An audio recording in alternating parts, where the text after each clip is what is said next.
Okay, good evening. So, thank you all for coming out tonight. My name is Linda Bridwell. I'm the Executive Director at the Kentucky Public Service Commission. This is the public comment meeting this is one of 4 public comment meetings that the Public Service Commission is hosting on the Kentucky Power rate case. The case number is up here, case number 2023-00159. So, let me go forward, and I know that's probably a little hard for you to see, so I'll try and walk through it. We will have a presentation by the Public Service Commission staff. The purpose of this is just the opportunities to hear at a very high level the details about the case and the proceeding itself, like the procedural. Then we'll have a Q&A. That's your opportunity to ask procedural questions of the staff about the case. We will not be answering questions about details about the case. So then we will move into public comment period, and this is your opportunity. So the commissioners are here, Chairman Kent Chandler, Vice Chairman Angie Hatton. They will introduce themselves, but once we move into that, they will not be responding to questions. This is the opportunity for you to provide comment to them. So we are filming this. The video will be up tomorrow on the website as part of the record of the case. We will also have the other 3 meetings will all be filmed and also available. Then the hearing itself, you can watch it live streamed during it. You can go through the case records are all on our website.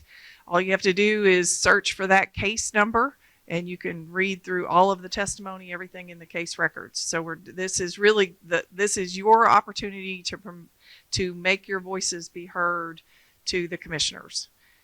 So with that, just to give you a little background about the Public Service Commission, it was created in 1934. It is a 3-member administrative body that are appointed by the governor with a quasi-judicial duty. So what that means is they're partially the regulator, but also the trier of fact. And so this is really a legal proceeding, and we will talk a little bit more about that in this presentation.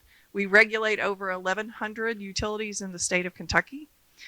We're funded by an assessment that is paid by all utilities based on the utility's annual gross interstate revenues. And every utility is required by statute to furnish adequate, efficient, and reasonable service at fair, just, and reasonable rates. So that's really the whole purpose of us being here tonight. So just a little bit about rate making, and again, I know it's hard to see, but utilities in Kentucky are not competitive businesses. They're monopolies that have their rates and services regulated by the Kentucky Public Service Commission.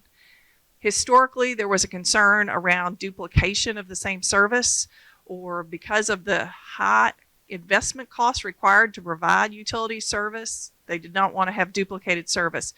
So that was why they are granted monopolies, or they serve as monopolies, and then they are regulated by the Public Service Commission. Electric utilities are provided a defined service territory, and they have an obligation to serve everyone who demands electric service in that territory. Utility rates and services are regulated to protect against the risk of poor service and against the risk of monopoly profits in excess of the costs. So that is just a little bit of background, and then we're going to get into Jeb Penny, who is our executive advisor, is going to give you a little bit more background. He's going to talk the legalese tonight. So it's probably the moment to take a nap. But so Linda has already spoken about rates have to be fair, just, and reasonable. That's what the statutory definition is. That's the statutory requirement.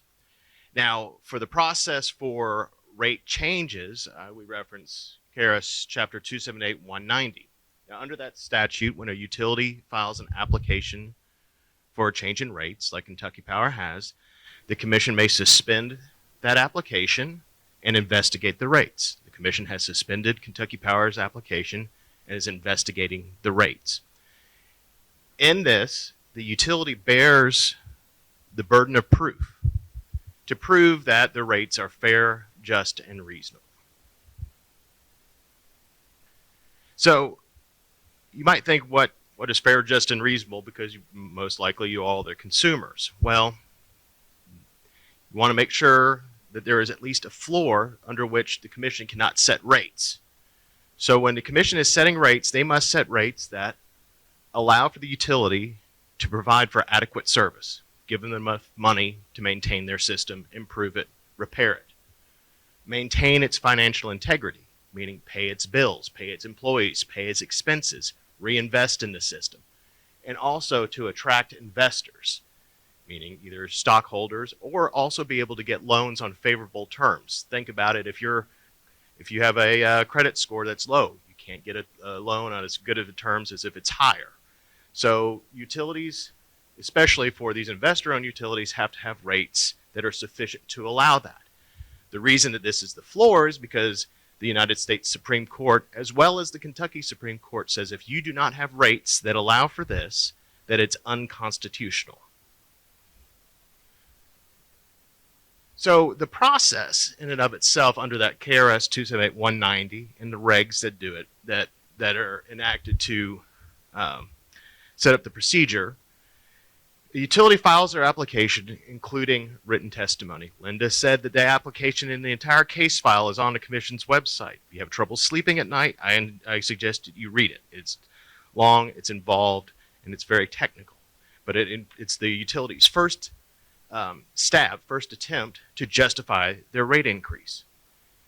So in this case, the commission can suspend the rates by statute for up to 5 months, meaning that the utility, after their proposed effective date, cannot put those rates into effect for at least 5 months. After that 5 months, if the commission has not issued an order, the utility may put those rates into effect subject to refund. The commission has an ultimate deadline of 10 months after the filing of those rates to issue an order on that. Interested parties may request intervention. I think Tripp will talk about the parties that have intervened and are participants in this case. When a party is granted intervention, they have the full rights of a party. They're able to conduct discovery. They're able to have discovery propounded to them. They assist the commission in developing the record or defending an interest that perhaps another party or the commission does not represent. Now, the Attorney General is the only person in the state that has a statutory right to intervene in a commission proceeding. Commission staff, I'm one member of commission staff, so is Mr. Costin over here, who will speak to you later on, and Linda, and many others. We have accountants, we have attorneys, we have other analysts on staff. During the course of this proceeding, we'll issue requests for information. It'll be discovery, asking questions, receiving those responses, and then looking through it and asking follow-up questions. Same thing with all the interveners in the party. And it just, so there's a full record even before a hearing of the evidence to be considered. Then there'll be an evidentiary hearing. This is currently scheduled for November 28th through December 6th. It will also be available to be watched on the PSC's website. After which, if parties so desire, they can file briefs. There could also be a portion after the end of the hearing where the parties will have what we call post-hearing data requests, where the parties will, or commission staff, will propound additional questions to the parties to get additional information, perhaps to follow up on issues that arose at the hearing. Then a final order on the rates will be issued no more than 10 months after the application is filed. However, what I did say earlier is that those rates are suspended only for 5 months, after which, with notice, the utility can put those proposed rates into effect subject to refund. So if the commission doesn't issue an order within that 5 months, the utility decides they need to put those rates into effect. They will give the commission notice that they're putting the rates into effect. And when the commission finally issues a an order on those rates, the utility, if the PSC ordered rates differ from what the utility had proposed, the utility will be required to refund the difference between that period of time. Oh, nope, I did not. I'm sorry, my watch talks to itself. And then finally, between now and any time during the case, you may file public comments regarding this case. Now, the instructions to do so are on our website. That's psc.ky.gov. So there's one other aspect to this application besides just a rate increase. And this involves a new statutory scheme that was enacted and became effective in June of this year. And it's called securitization. So what this is that a utility may request to finance what we call extraordinary or other deferred costs from previous events with a value calculated as of June 30th, 2023 of greater than $200 million for one event or one expense, or a cumulative total value greater than $275 million. So several different events totaling $275 million. When the utility files that, the commission has to issue an order approving that application or addressing the application within 180 days. So what is securitization? So securitization is where a utility is allowed to recover what we call capital costs, which are expenses for things that they have invested in their system that are paid for with a combination of debt and equity. Think about financing something not with just a fixed rate mortgage, but also with something that has a higher interest rate, like either a variable term mortgage or even a credit card. So kind of a difference in interest rates, so to speak. Securitization allows the utility to take those eligible expenses, the ones that were $200 million or more, or a cumulative of $275 million or more, and turn those into 100% debt instruments, probably bonds. And those bonds are sold out onto the bond market. The reason why this is allowed and encouraged in certain areas not encouraged by the commission, but encouraged by the legislature by creating this statute, is that it reduces the overall rate impact of large or unexpected and non-recurring expenses of the utility. And this is such like natural disasters, a series of storms go through and it costs millions and millions of dollars to repair the system during that period of time. A utility can label that as one of those extraordinary expenses, or what we call a regulatory asset. You add a few of those together and you can start getting to the threshold, as well as the retirement of a utility plant. One of the big Sandy units was retired several years ago, and that the cost, that regulatory asset, is still being paid off over time, and it's paid off at a very varying degrees of interest rates, not just a debt rate, but even an equity rate. So the idea would be, if securitization is allowed, that those expenses could be bundled into one expense and put out into the bond market.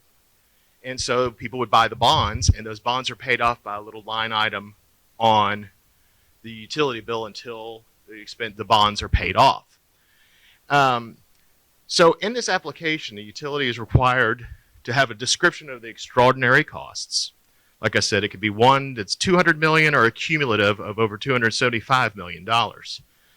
Has to have supporting testimony describing the proposal, talk about the proposed transaction, most importantly, including customer impact and the savings to the customer, an estimated cost of the financing, what is it going to take these bonds to market, and the proposal for a customer charge to recover that cost. So that's what I'm saying. There will be a separate, if securitization is approved, there will be a separate line item to recover the cost of that securitization. But what that means is that those costs, which were otherwise probably recovered in base rates, would be covered over here, and ideally over the long term, save customers money. So one of the things that PSC has to do is review this application to make sure it's good for the customers and in the public interest, meaning will it save customers money? Commission can employ professionals, outside financial or law firms to help in a kind of complicated process, especially taking these bonds to market like that. And these costs are included in the bonds that ultimately would go to market if approved. So in this case, for securitization, Kentucky Power, wait, sorry, Tripp, I think this might be your section. Okay, this is the money part. This is our financial guy. Thank you, Jeb. Hello, my name is Tripp Costin, and again, I'm with staff at the Public Service Commission in the Division of Financial Analysis. And what I'm going to do tonight is just kind of at a very high level, kind of go over some of the application, what is in the application that the company is requesting the commission to consider in this rate case.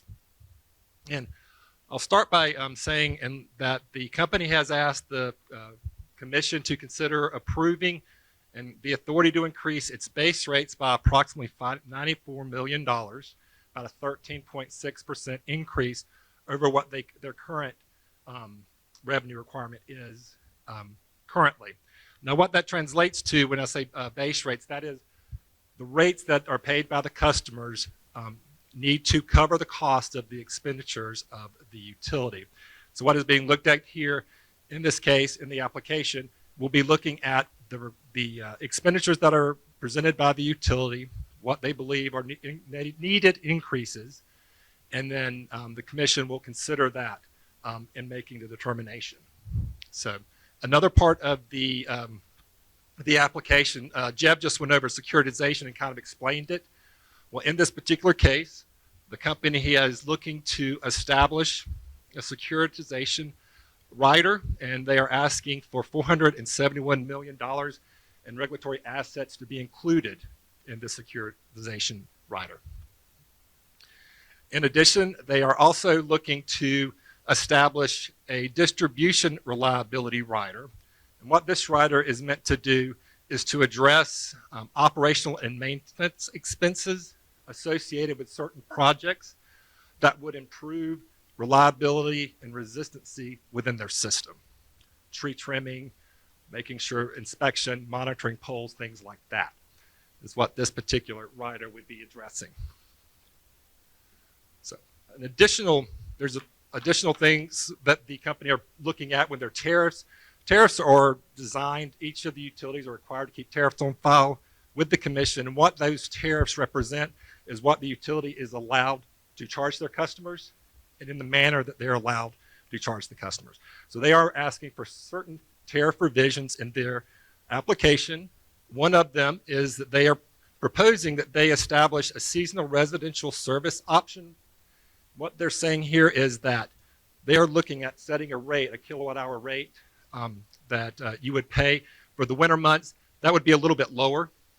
And in the summer months, it would be a little bit higher, with the intent of the winter months, if you have a higher electric bill because of heating, that it might be a little bit less, and you would kind of levelize your bill a little bit better and have that shock of the winter taken down a little bit. That is one of their proposals. They also are proposing a new solar garden program, and what that really is looking at is they are looking at developing some smaller solar fields, at least 10 megawatts and up to 25 megawatts. And that is going to, one of the program proposals is to have low-income customers. If you meet a low-income criteria, that you would be able to receive a credit based on the savings of that solar generation versus traditional fuel generation. So that's some of the highlights of it. What the proposal would look like on an average bill if approved by the commission for a customer who uses around 1,200 kilowatt hours a month. it would be around a little over $28 a month increase is what the proposal would translate to on a residential bill. So I just want to give you that perspective. Okay. As Jeff said earlier, there are some interveners who are intervening in this case, and I'm just going to go over them and kind of tell you a little bit about what they have presented as their positions in this case. As with the application of the utility has provided testimony in its application supporting its request. Interveners that are approved and become a party in this case also are allowed to provide testimony, kind of highlighting what they believe is their position and what they support or don't support in the original application. So in this case, the Attorney General is one of the interveners. The Attorney General is given the statutory kind of authority to be kind of the consumer advocate. They represent the ratepayers on behalf of, or they represent the ratepayers before the commission in cases. There is also the Kentucky Industrial Utility Customers Group. That is a group that is mainly made up of large industrial customers within the state. Walmart is an intervening party. We also have joint interveners, which is the Mountain Association, Appalachian Law Center, Kentuckians for the Commonwealth, and Kentucky Solar Energy Society. Also have SWVA, Kentucky LLC, and that's a large industrial customer. So I will say the Attorney General and the Kentucky Industrial Utility Customers, they sponsor 3 witnesses in this case. They, after looking at the application, the utility believes it's about $94 million that they need extra. The AG, the Attorney General's office, they believe that number is more appropriate at 63. So that's their argument in their testimony. They also believe that the return on equity should be a little bit lower than what the utility has proposed. They do support the subsidization, the securitization, rider. We have Walmart. Walmart, their position is that one of the main positions, they believe that the rate should be adequately allocated across the rate classes fairly. One of their big arguments in their case.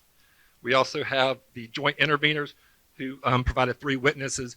They are supportive of the solar garden. They also believe that the company should initiate more programs to promote the use of reduction of energy use by customers to help save money. So those are some of the big arguments, or some of the positions, I should say, rather than arguments, that they have put in their testimony. All of this is online. You can go to the website with this case, and you can open up the case file here. You can read all the application. You can read the testimony files for both the utility as well as the interveners. So, and with that, I'll turn it back over to Linda.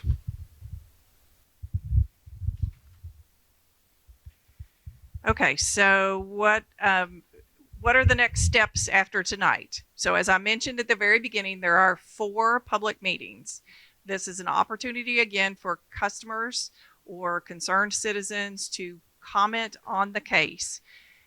Those 4 public meetings, we are the one tonight on the 9th, tomorrow night is in Hazard. On the 16th, it is in Frankfort, and that one actually has a virtual option. It's at our offices at the Public Service Commission, and I'll have that up. But there's also an opportunity if folks can't get here or to Hazard, they can log in and provide their comments virtually on the 16th. And then on the 20th, we will be in Pikeville. So in addition to that, the hearing begins on Tuesday, after Thanksgiving, Tuesday, November 28th. It will begin at 9 a.m. in the Public Service Commission offices at 211 Sauer Boulevard in Frankfort. It will continue for several days, but at the beginning of that hearing, on the very first day, it is open again to public comments. Someone can show up in person and make their comments, or they can, there will be instructions online if they want to dial in and virtually provide comments. So again, lots of opportunities. If you aren't sure whether you want to comment tonight, there are other opportunities for you to provide public comments. In addition to that, so we talked about the 5 months the suspension period, and then the 10 months, the final order has to be issued by May 14th, 2024, or the rates go into effect automatically. So that's the ultimate deadline in the statute is the 10-month period, and that is May 14th, 2024. So this is your opportunity to ask about the proceeding. So a lot of times when we come out for these public comment, people are expecting a presentation about details on the case, or they're expecting a presentation from the utility. Because of the nature of the proceeding, we're not able to do that. So what I encourage you, again, if you are here tonight and that's what you were expecting and you're not certain if you want to get up and speak, the record, and I'm going to show you how to go online. The entire record is online. You can go in and read the details. You can read, hopefully, the customer notice is in there. So if you want to see how it's going to impact your bill of what they're proposing, all of that is in the record of the case, and that's at any time. In addition to all of the public meetings, you can submit a public comment online or by mail at any time during the case. So for tonight, we'll take questions just about the proceeding and how it works. Again, then once we move into the public comment period and the commissioners take over, they will not be responding to questions. So this is your opportunity to tell them your opinion. If you have a question that you just are wondering about, please don't hesitate to bring it up. It might be something that the commissioners might be interested in asking the utility at some point during the hearing. So don't expect an answer tonight is what I'm trying to say. So I don't want you to not raise a question because you don't think it's going to get answered. But if you don't be afraid to ask a question tonight, just understand that we're just going to nod when you ask it. Okay. So I just want everybody's expectations when we get into this to be understood. So this is our website. We mentioned it earlier. It's http://psc.ky.gov. So when you go on there, you can search case records and you type in the case number, and it will bring up everything that has been filed by every party in the case. And it's a as Jeb mentioned, it's a lot to read through. But if you're interested, the public comments, this is the email address. If you are interested in submitting and you type in the case number, you go to that. You type in psc.comment@ky.gov. It will go to it. You can also type it in. You put in you have to reference the case number, although we can probably figure it out if you tell us the utility and where it is. But then all of those public comments are also available. The commissioners read through them. The utility, the parties are able to read through those public comments. You can also do it the old-fashioned way and mail us a letter. And this is our address, 211 Sauer Boulevard, Frankfort, Kentucky, 40601. So again, we want to hear from you if you have something that you want to say about the case. So this is not the last opportunity, but we are appreciative of people that are willing to come out tonight and provide the public comment. So with that, yes. One thing that I neglected to put in the slides is that and I mentioned it earlier, is that the deadline to rule on the application for the securitization is 180 days after filing. So the commission has to issue an order on that in mid-January. It's the rates that we have until May upon which to issue a final order. It's just an oversight on mine putting in slides. Back up. So we'll leave the address up there during the evening. So if you need to write it down or anything like that, I don't want to take it away. Once we move into the public comment period, we need just a minute to kind of move things around. Like we said, this is all going to be on video. It's all going to be uploaded tomorrow. So anybody that was not able to come tonight can come and see what was said. So our sound and everything, we'll need to do a little bit of moving around, but it won't take but a minute. But we'll ask that you come up to the podium, speak to the commissioners. Again, we'll have the camera on you. But please don't be intimidated by that. It's kind of one of those things we just want to be transparent so that other people can see what was said. So with that, do you have any questions about the proceeding? Anything that you've heard so far tonight? Yes, ma'am. Yes, there is. I'm sorry, the third commissioner, Mary Pat Regan, was unable to come tonight, so she will be available to watch the video. I mean, as she's reviewing the record of the case. But okay, yes, yes, ma'am.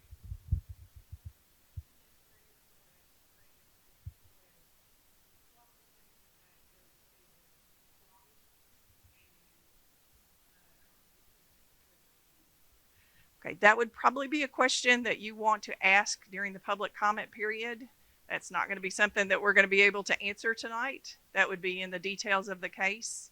But certainly I want you to encourage that if that's something that you want the commissioners to ask, that they hear that as part of your public comment. Is that okay? Okay. Any other questions about the proceeding or how tonight's going to work? Okay, yes.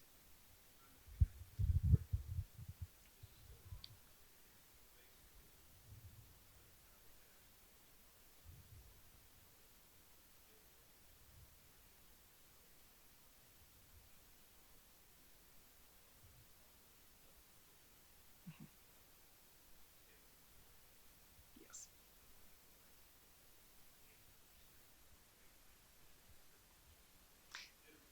Right. So the commissioners are the trier of fact. So they're looking at all of the evidence, and then they will make a determination at the either at the end of the suspension period or at least at the end of the 10-month period. And that's when the rates can go into effect of what the actual rate increase would be. Does that answer your question? Okay. Yes, sir.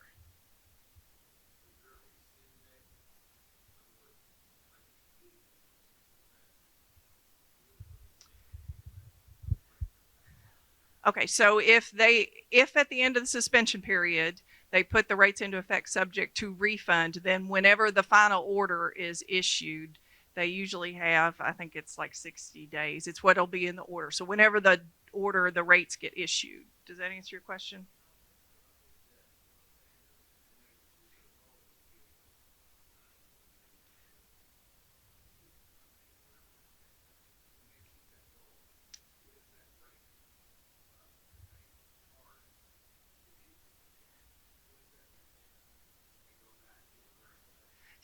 So, those rates would stay into effect until they come in for another rate change. So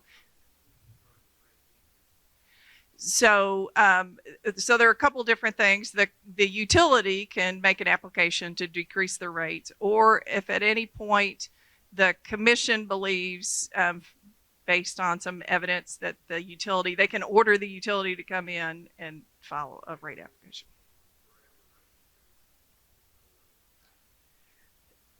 This, whatever goes into effect at this point, if any, would then be until the next rate application change.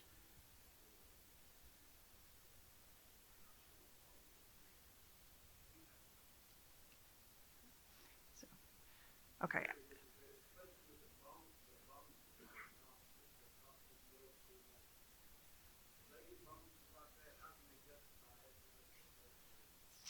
Okay, so I think what I'm hearing is public comments. So if you guys are ready, we will move into the public comments section.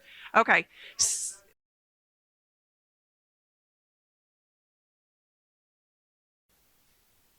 Good evening. If we could, I want to go ahead and get started. I want to be considerate of everyone's time this evening. My name is Kent Chandler. I'm chair of the Kentucky Public Service Commission. Joining me is our vice chair, Angie Hatton. As our executive director mentioned, our third commissioner, Mary Pat Regan, had a personal issue tonight and could not make it. But that's one of the benefits of recording this, and also insofar as any of you all would like to provide a written comment, the benefit is that all of them can be included in the record so that we have them to go back to reference in making our decision. As you all know, the purpose of this evening's meeting is to take public comment on this case. This case is Kentucky Power's application for an increase in rates, a change in their tariffs and accounting practices, and approval of proposed securitization of extraordinary expenses.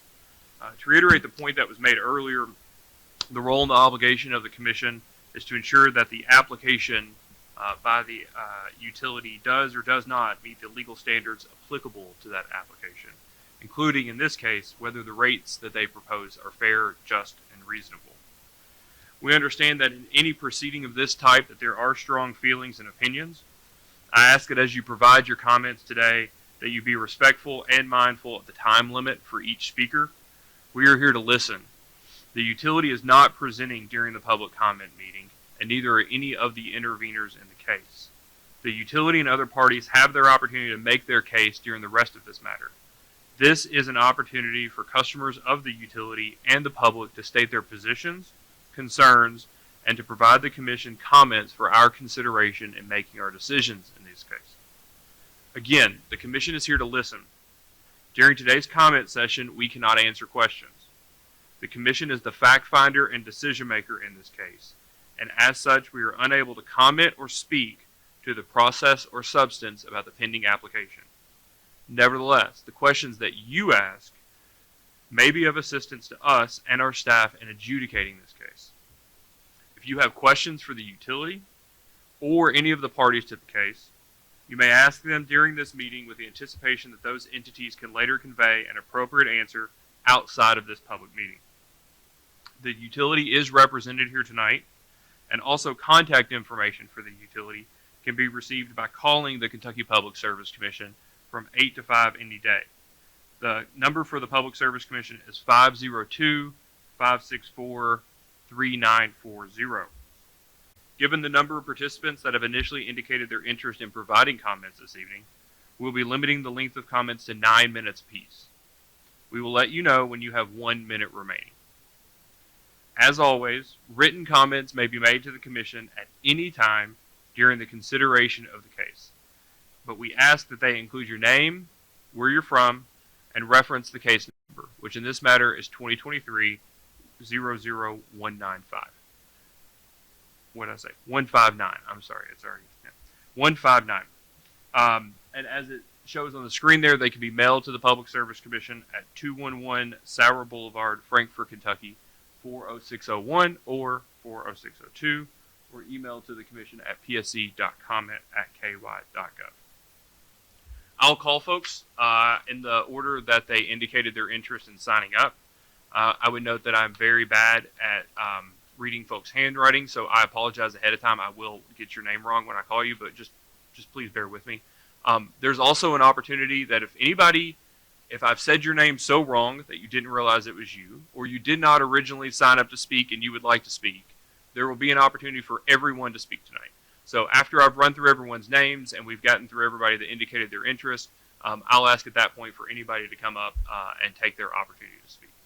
If I call your name and you indicated a previous interest in speaking and you're no longer interested, you can just let us know that you've changed your mind. I'd also note that both of us have our replacement for paper up here. So if you see us looking down, it's not that we're not listening to you. In fact, both of us are note takers. So both of us are specifically writing what our takeaway from your comments are. And then if I have my phone out, it's because I have a timer to keep the 9 minutes. So I want to make sure that everybody understands that we're trying to be respectful of your comments and that we're not ignoring you if we look down. Second, the back side of this is just white. Since we're limiting comments to 9 minutes, when you're at about 8 minutes, I don't want to interrupt anybody. And so instead of interrupting you to let you know you have 1 minute, I'll just raise this piece of paper to indicate that you have 1 minute remaining. Insofar as anybody has written comments that they're reading from tonight and they don't get through them in 9 minutes, we're going to be respectful of everyone's time and we're going to stop the comments at 9 minutes. But since they're written, if you will provide them to anyone from the Public Service Commission, we will take them back and tomorrow we'll actually scan them into the record as written comments so they can be in the record for our consideration of the case. Okay, so we'll now move to the comment session. Again, I ask that when you speak, you provide your name, what city you're from, and then I won't start the timer until you actually start the substance of your comments after you've introduced yourself. So the first person to indicate their interest in speaking is Suzanne Griffith. And then, okay, thank you. If you'll, it's very high. Sorry. They just keep getting taller. These desks around here. Hello, I'm Suzanne Barker Griffith from Westwood, Kentucky. It's just outside of Ashland. And I'm very concerned about and in opposition to the proposed Kentucky Power rates going up. One thing that caught my eye is the American Electric Power gross profit. It's usually around $12 billion. And if I went to buy stock, I couldn't just buy stock in Kentucky Power. It has to be AEP. So that was concerning to me. Another thing that caught my eye was that the rates have to be reasonable. I'm going to just go through the list that I had. Kentucky Power has the highest average residential bill in the state at $187.56, according to the 2023 Energy Profile. Kentucky Power actually has it at $191. This rate increase by their records and what was put out would add an extra $35, making it $222 to $225, and that's about $100 more than the average in the state. And to me, that is not reasonable for people in eastern Kentucky to have to pay an extra $100 a month. Many Kentucky Power customers are already having issues paying their high electric bills. I know right here in Ashland, our Salvation Army, they've had a big uptick in people that need help with their bills. But that's just, I'm sure you guys have heard a lot about this. And also Kentucky Power themselves, they're going to start adding an extra 1,000 people from what I've heard from Amy Elliott. I had an email from her that I included in here for assistant. But once again, that's money that we pay. Right now we're paying 30 cents. That would be 40 cents. So what they ought to say is your friends and neighbors are paying this bill. The next one is we've already had 3 rate hikes in the past 8 years, the last one being 15.46%. Kentucky Power had over 8,000 cutoffs in 2021. I think they stopped them for a while in 2022. I tried to get more recent information and I was refused that information. I would love to have it. Poverty is high within Kentucky service area. 18 of the 20 counties in Kentucky Power service area are considered to be distressed. In fact, Kentucky Power service area includes 10 of the 100 poorest counties in the United States. And I think we're all very well of what poverty does within our area. My state senator recently stated, "I'm not being dramatic when I say that some will die." You think about that. Everybody in this room, think about what Robin Webb said.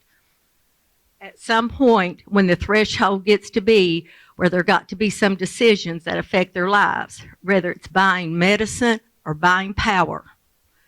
In addition, the Pike County Fiscal Court has made a resolution against the rate hike, and this is just part of it.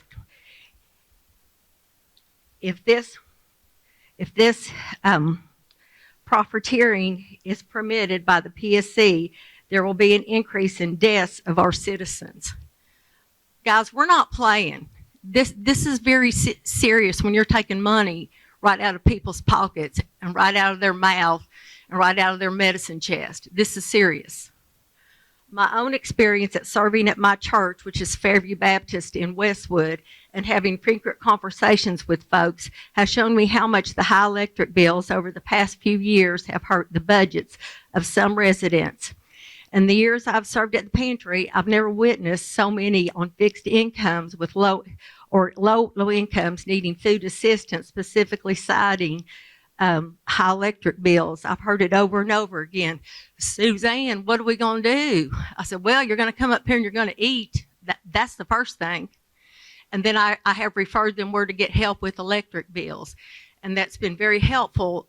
But this can't continue. This is not sustainable. Kentucky Power's ability to supply reliable service is in question. The Kentucky Public Service Commission, in a June 23 order, alleged Kentucky Power had violated a state law that requires utilities to furnish adequate, efficient, and reasonable service and could face up to $2,500 per occurrence. Of course, this happened during the storm. We had to pay really high rates during that time, and it was awful, and I hope things get fixed. I don't know what else to say. But before any rate hikes take place at all, Kentucky Power should make sure to secure appropriate power to fully meet ratepayers' needs. Kentucky Power CCO Cindy Wiseman mentioned in the 6/8/23 Joint Committee on Natural Resource and Energy that loss of load and population decline were two of the reasons for the rate hike, especially related to fixed costs. These two reasons were also mentioned in 2015, 2017, and 2020. We just keep hearing it. Things have not gone well since Kentucky Power shut down Unit 2. And no truer friend to Eastern Kentucky than Rocky Atkins. This is what he had to say in 2012. Kentucky Power's least cost analysis in the case before you does not include the local, regional, social, and economic cost to Kentucky and its citizens of shutting down the Big Sandy Unit 2. To quote one of AEP's own press releases, communities that have depended on these plants to provide good paying jobs, support local services, will face significant reductions in payroll and property taxes. And I will tell you that is exactly what happened when they shut down that plant out there. And they just moved all our assets, all our money to West Virginia. And meanwhile, they got the coal, they got the coal wall up there and we got the shaft. What happened at the Big Sandy plant is still to this day a tragedy. The decisions made by AEP, Kentucky Power, have added to the population decline and loss of load. Kentucky Power is a monopoly. We've already talked about that. Supply-wise, it does not have the Big Sandy. It does have the Big Sandy natural gas plant in Louisa, Kentucky, producing 295 megawatts, and the Mitchell coal-fired plant in West Virginia. Which owns 50% of. So they took our money and our assets out of there, put all of our people out of work around here. A lot of them, don't say all of them, but a lot of them, employed people in West Virginia. And then they looked at us and said, well, you have population load and loss of, population loss and loss of load. Well, yeah, that makes sense because they were part of it. This is not fair for another state to have the financial benefit of such a large share of the supply side, while the Kentucky Power ratepayers are expected to absorb the full cost of unfortunate natural disasters such as the recent flood and have less tax money for basic services. High unsustainable energy also costs can create a cycle which leads to population loss and further hikes the cost of electricity, which is exactly one of the things that's been showing up here. Kentucky Power is set to leave the Mitchell plant in 2028. Supply side demand options are listed in their IRP, which I found very interesting, by the way. Some people say it's boring. I've been chewing on that thing for 2 weeks. Which is currently under review. Obviously, new energy supply requires investment that is passed to the ratepayers. So once again, okay, not only are we talking about our rates going up today, but there's another one in the works, guys. To recap, AEP's profits are over $12 billion a year. Their own actions have contributed to the loss of load and customer decline when they closed Big Sandy 2. Another probable rate hike is in the works. Thank you.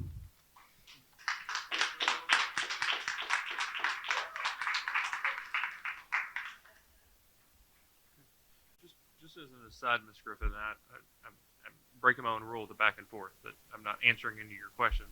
Just making a general statement that the phone number I gave out for the Public Service Commission, which is on the website, there's 2 ladies that answer. One of them's name is Rosemary. I would call and ask Rosemary for the cutoff numbers. The utilities have to provide that annually to the Public Service Commission. The commission has the numbers.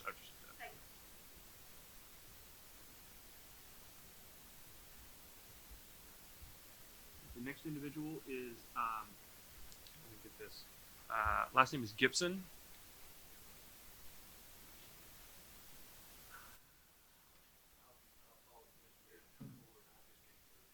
You got it. You'll have to start getting here earlier. Evidently. I was really kind of hoping Kentucky Fire would be here, but they're not here, so I'm not going to jump down your all so too awful much. It's sad. Sorry, just make sure you start off with your name and the city. you're Okay, from. all right. I'm sorry. My name's Anthony Gibson. I live on the backside of Ashland. I've got 20 acres in the city limits. One comment that was made about their rate increase was for disasters. I'm sorry, but I don't know what kind of smoke they're trying to blow up your all's rear, but I can tell you for a fact it's BS. 3 years ago, the ice storm in eastern Kentucky, I lost 14 trees. Fell all the way across State Route 168. Took everybody's power out.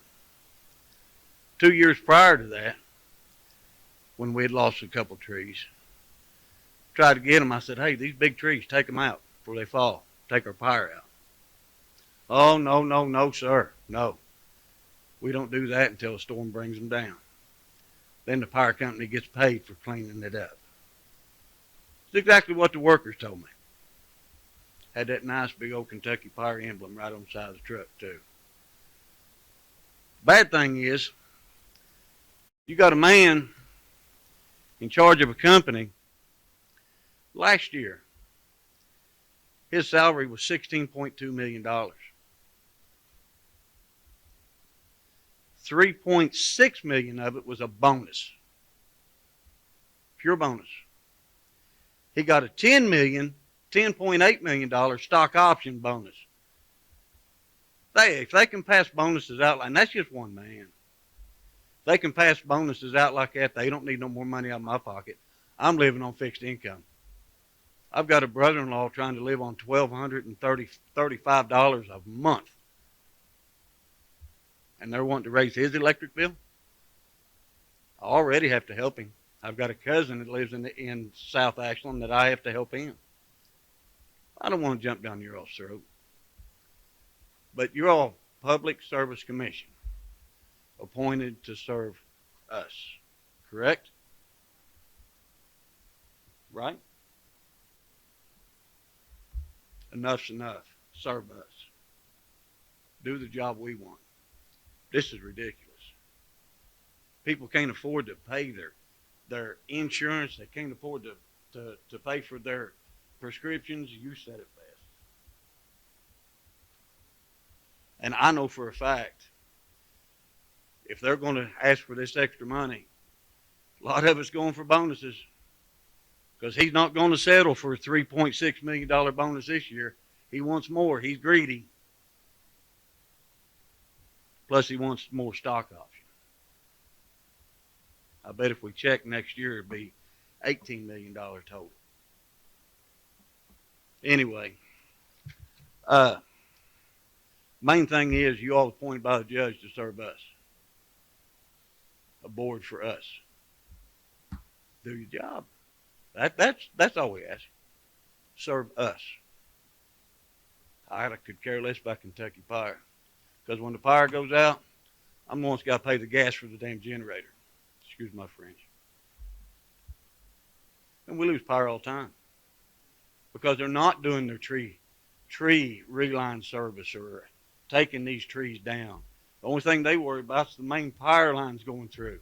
They don't worry about residential lines. Because I got a bunch of trees that need gone. They're not dead. I'm going to let the good Lord bring them down and everybody's going to lose power. But I won't go in no more into your time. Miss Griffith done it best. Thank you very much.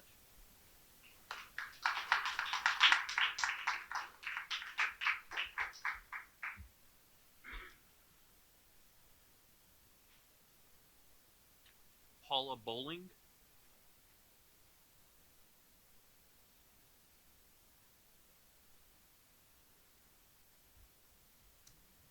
Good evening. I'm Paula Bowling. I live in Summit, Kentucky, just 5-10 minutes outside of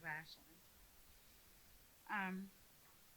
Year-end 2022, GAAP General Accepted Accounting Principles earnings were $2.3 billion, or $4.51 per share, compared with GAAP earnings of $2.5 billion, or $4.97 per share for the year end in 2021. This is for AEP. Kentucky Power is under that umbrella. I'm not telling you anything you don't know. Year-end 2022 operating earnings were $2.6 billion or $5.09 a share, compared with operating earnings of $2.4 billion or $4.74 per share for year-end 2021. American Electric Power annual quarterly gross profit history and growth rate from 2010 to 2023. I won't go into all of that, but I have some statistics here for 2020. The annual gross profit was $10.549 billion, a 0.89% increase from 2019. In 2021, it was $11.326 billion, a 7.36% increase from 2020. And the annual gross profit for 2022 was $12.54 billion and a 10.74% increase from 21. For the months, the American Electric Power gross profit for the 12 months ending June 30th, 2023 were $12.307 billion, a 1.9% increase year over year. Now to make it personal. In 2021, I went 17 days without power. As I laid on the couch in the middle of the night, I couldn't sleep because of the transformers exploding and lighting up the night sky like mortars in a war zone. Not one or two or even 3 transformers exploded. Every transformer for miles exploded. When the smoke cleared, literally the smoke cleared, the destruction was evident. As daybreak arrived, it became known that trees had downed power lines all over Boyd and surrounding counties. It was impossible for the average citizen to get out due to the fact that 1 inch of ice covered the roads. As a person that works in the engineering field, I knew that power wouldn't be back on the next morning or anytime soon for that matter. We were stuck. Those depending on electric for heat were facing the freezing cold temperatures, no way to charge phones to get calls out if there was an emergency, no way to use oxygen generators. And there were emergencies, lots of them, and it was a disaster. As a matter of fact, it was so disastrous that our governor asked for federal assistance. Andy Beshear's request sought assistance for 44 counties in Kentucky: Bath, Boyd, Boyle, Breathitt, Carter, Casey, Clark, Clay, Clinton, Elliott, Estill, Fleming, Floyd, Garrett, Greenup, Harlan, Jackson, Johnson, Laurel, Lawrence, Lee, Leslie, Lewis, Lincoln, Madison, McGoffin, Marion, Martin, McCreary, Menifee, Mercer, Morgan, Montgomery, Nicholas, Nelson, Owsley, Perry, Powell, Pulaski, Rockcastle, Rowan, Wayne, Whitley, and Wolf. 44 counties. The previous rate hikes cited keeping power lines clear of debris. Where did that money go? It didn't happen in my county. It certainly didn't go for services in Boyd County or any of the other counties that I just named off. Workers from all over braved treacherous conditions to get our power back in service and were paid around the clock with per diem. Now, the way the wages work here in Kentucky, and maybe many don't know that, but power people, after 8 hours, they get time and a half, and they're working 24 hours and they're getting paid after a certain rate. It's double time. I'm a construction estimator. I kind of know some of these things. So anyway, and that's extremely expensive. In fact, the cost totaled $86 million for the winter of 2020 and in early 2021 to repair weather-related damage and restore power to customers. And the taxpayers footed the bill. And the kicker? This is AEP's response to the Attorney General when asked for data concerning the distribution system not being built to NESC Rule 250, which is power line loading, ice, and all of that. AEP denied that claim by the AG, but stated the following. Each storm is unique in nature, and after each storm, all charges were closely scrutinized to ensure accurate reporting of labor, equipment, and material. The impacted areas were visually inspected to verify facilities were restored to normal and any hazardous conditions were mitigated.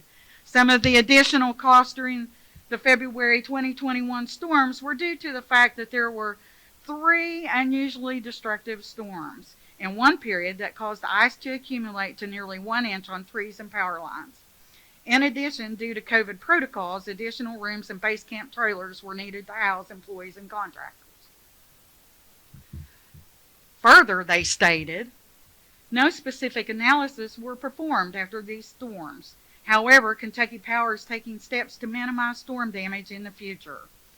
Prior to 2014, Kentucky Power's distribution lines were built using the medium loading zone requirement of the National Electrical Safety Code, the NESC, which means that the distribution line is built to withstand 1/4 inch of ice.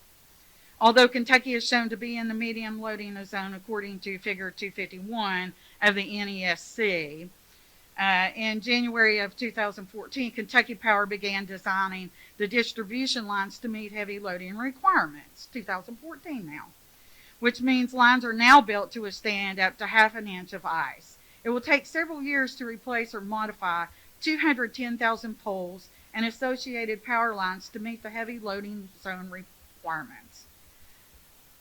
And I quote in their statement, Kentucky Power would demonstrate the prudency of the cost at issue and a future rate proceeding in which it seeks recovery of those costs. Folks, those power lines collapsed due in most part to falling trees. And ice is heavy, but also falling trees are mostly to blame here. Trees that are supposedly getting cleared, and they're not. I have stated this time again, and it's better now than what it was. But I would watch those guys pull into my neighborhood, back into a nice little parking spot back in the woods, and stay there until their boss came around about quitting time, and they would get up and saw a couple trees, and then they would go home. We pay our bills in good faith for our service to work when we need it most. That isn't happening, but here's my thought on the matter. Here's my alternative. If we bury our transmission lines, we don't have to worry about falling trees and ice. All I'm ever told is how expensive that will be, and again, a construction estimator here. I know it's expensive, but so are $86 million worth of damage, and then all the money that they had to pay out to all the workers that came from all over. I know y'all have seen all those trucks that come in here. Yeah, that's expensive. 86 million would bury a lot of lines. Add to that the millions that we pay for AEP's political lobbying. Last year, AEP spent $8.8 million, and so far this year, $6.2 million of money that we pay them for our electricity. I'm tired of paying that too. There's only 3 states that don't allow that. I'm not willing to pay another dime in rate hikes to AEP until they offer real solutions to problems facing their customers every day. They made billions in profits last year alone. Enough is enough. We know the weather is unpredictable. Plan accordingly.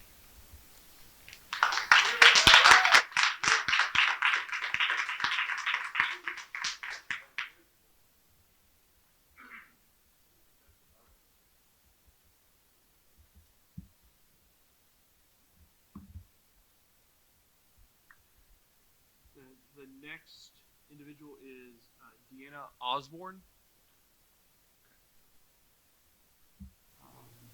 Fred Unruh.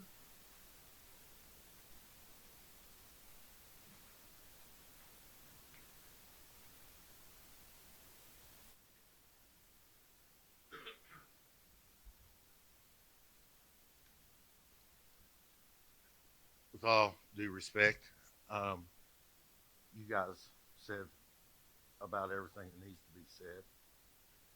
I am going to bring up something. Oh, I'm sorry. Before you get into it, make sure we get your name and Okay, where you're from. Fred Unruh. Yeah, thank you.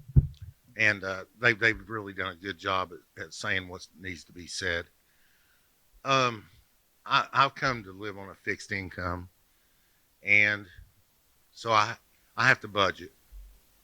And obviously, in the summertime, when I'm running air conditioning, the bills get heavy. So my normal bill's about $130-$140 a month. It went to $359 a month, and so things got a little tough. And so I always pay my bills in good faith. I called the power company, and I said, I'm gonna pay half this bill if I can. And I said, I'll have a little extra money coming first of the month. I'll pay the rest. They had already threatened me with a disconnect notice, and they threatened to add a new security deposit on top of someone that's already having a problem paying their bills. And had I not been operating in good faith, I would understand. And I even made a point to say, I hope you're recording this and somebody on the other end will understand. There's a lot of people out here struggling to pay their bills these days. So the fact that they're doing this to everybody is one thing. There's tactics, there's Marxism and communism type ways of doing things, and they're using them. They have no competition, and they're doing us at will, ever how they want. So that's all I've got to say, and I hope the commission here has some authority over something that can be done about this company. Thank you.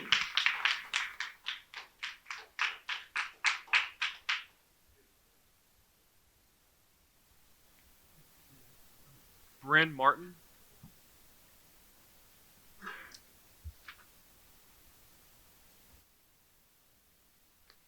Just please state your name and the city you're from, and then I'll start the time when you begin your substantive comments. Okay. Bryn Martin. I'm from Greenup County.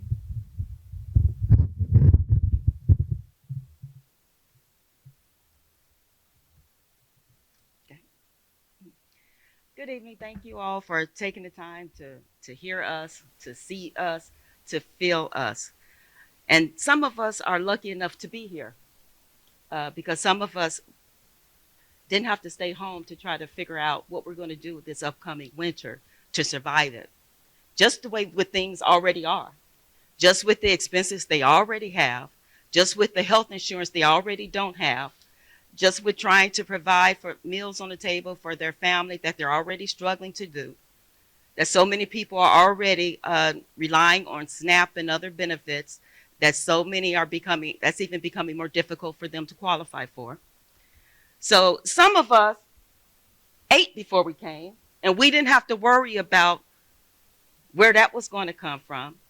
We didn't have to worry about how we were going to get our kids the things that they need, the medicines, the schools, the school supplies, all the things that people have to live through every day. And now we tell them, in addition to all the struggles, we know that you have made it so far. Thank you, good.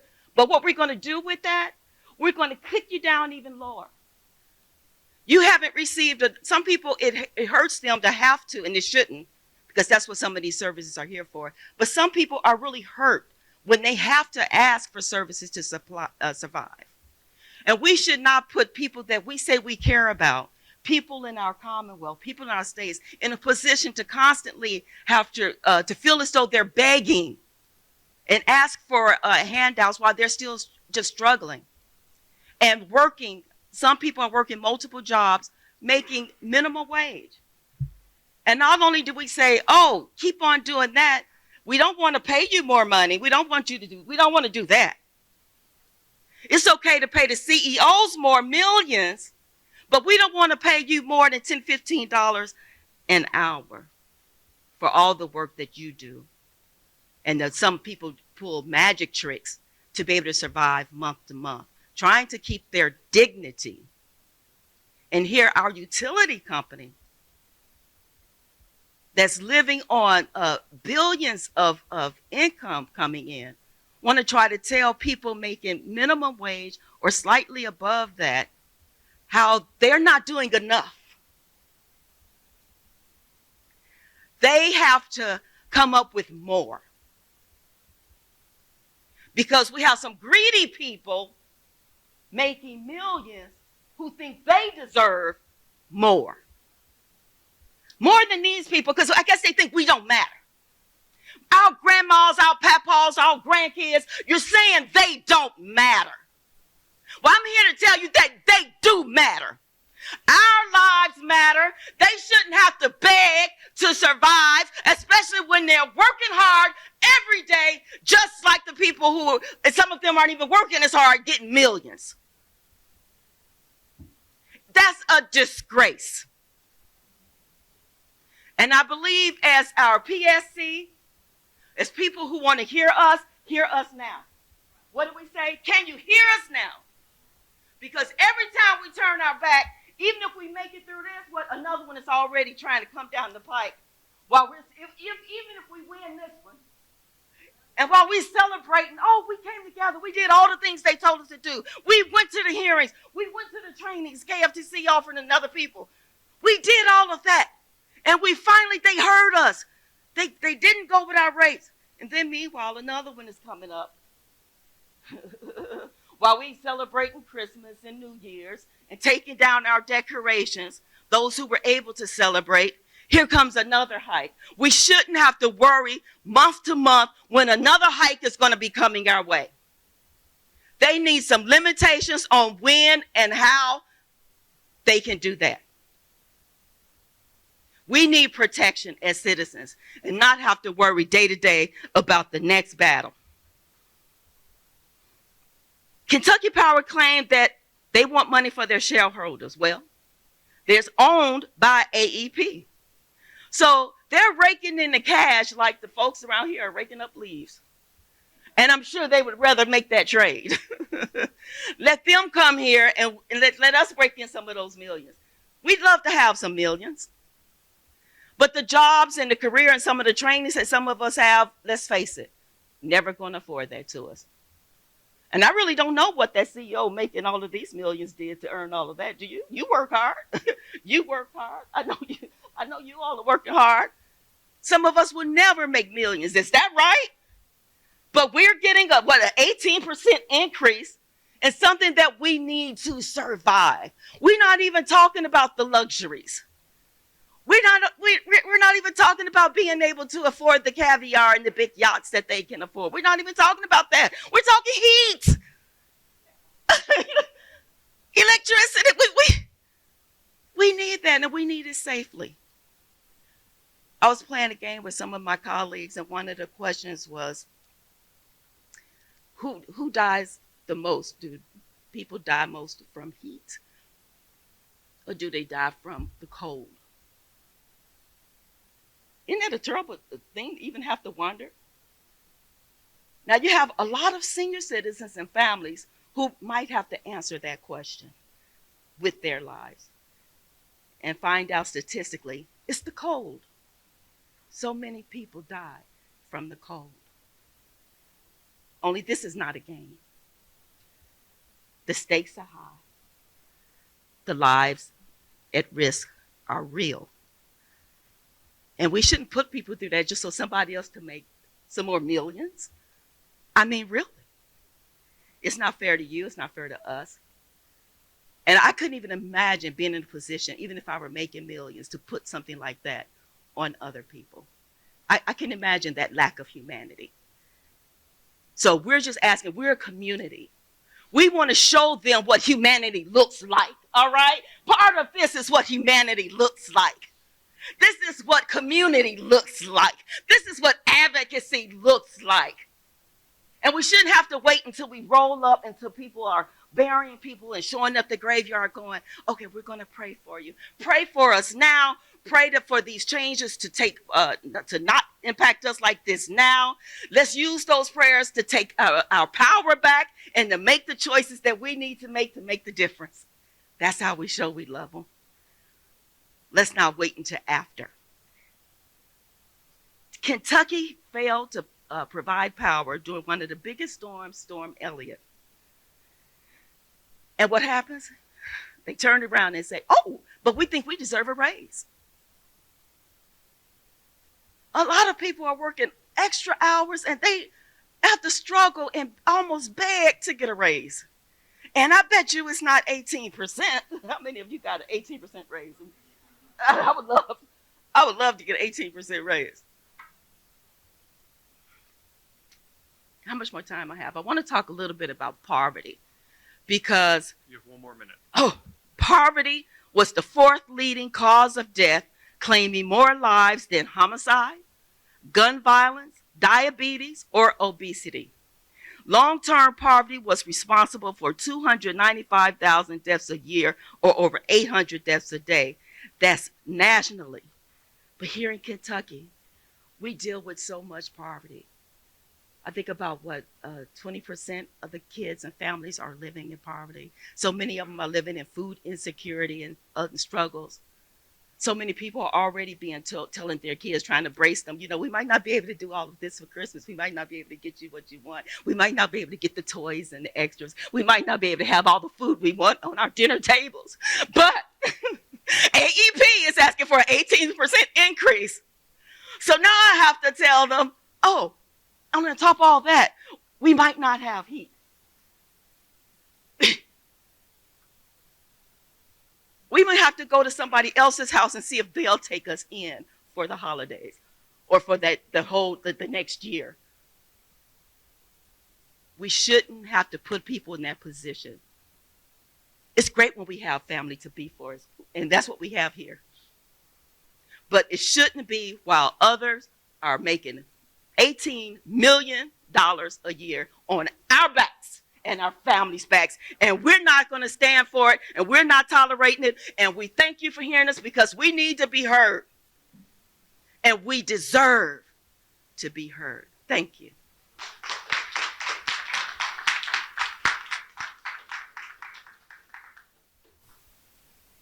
Is there anybody that indicated when they signed up that they wanted to speak that I failed to call their name? Is there anybody that did not sign up to speak and has not spoken yet that would like to speak? Okay. Seeing no one. First off, thank you for the folks that did provide comments. For anybody that provided comments tonight, for anybody that did not provide comments tonight and would like to, I just want to reiterate again the additional opportunities to provide input in this case. Even if you provided spoke tonight, you can still send in, you can still participate in these other opportunities to provide public comments. So they are, and I know what you're going to think when I say the first two of them. But just let me get to the last two.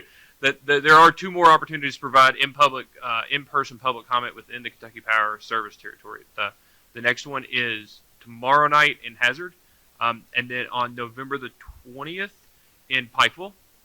However, on November the 16th, next Thursday evening, there's an opportunity to provide public comments in person in Frankfort at the exact same time. It's the exact same event. You can actually provide public comments remotely, either by phone or over the internet. The instructions to participate, if you want to provide remote public comments next Thursday, are already on the PSC's website. If you go to our website, psc.ky.gov, the first thing on the website, it'll smack you right in the face, is that we have a public comment session on November the 16th, and you click a link to go straight in and sign up for it. So if anybody is interested in providing public comment again and doesn't want to travel somewhere to do it, that's your first opportunity to provide public comment again remotely. The second is at the beginning of the evidentiary hearing in this case, which is November 28th at 9 a.m. Eastern. We always start the hearing off with taking public comment on the case. We'll start with anybody who ahead of the case has sent in their interest in providing public comment remotely or virtually, and then anybody who is in the room that would like to provide comment goes next. The instructions and the link and everything to sign up to provide public comment before the hearing on November the 28th will be again on that website, right in the middle, right on front, the day before. I think the hearing starts on a Tuesday, right? The day before the hearing. If the hearing starts on a Tuesday, on Monday At 8 a.m., it'll be right there on our website. There will be a full day that you can go on there and sign up. And then the next morning at 9 a.m., you'll have instructions. You can call in, and we'll go through and give you an opportunity to provide public comment virtually that way. I'd also like to make sure everybody knows that written public comments, again, can be mailed to the PSC or emailed to the PSC at either the actual address there or the email address there, psc.comment@ky.gov. We ask that you provide your name, where you're from, and the case number, which is the 2023-00159. Again, I want to thank everybody for their interest in coming tonight and for providing us input for our consideration. And if you are interested in providing those public comments, we ask you to do so as early as possible so that they can be beneficial in our review of the case. Given that there's no one else interested in providing public comment, we'll end the session tonight, and thank you all very much for coming.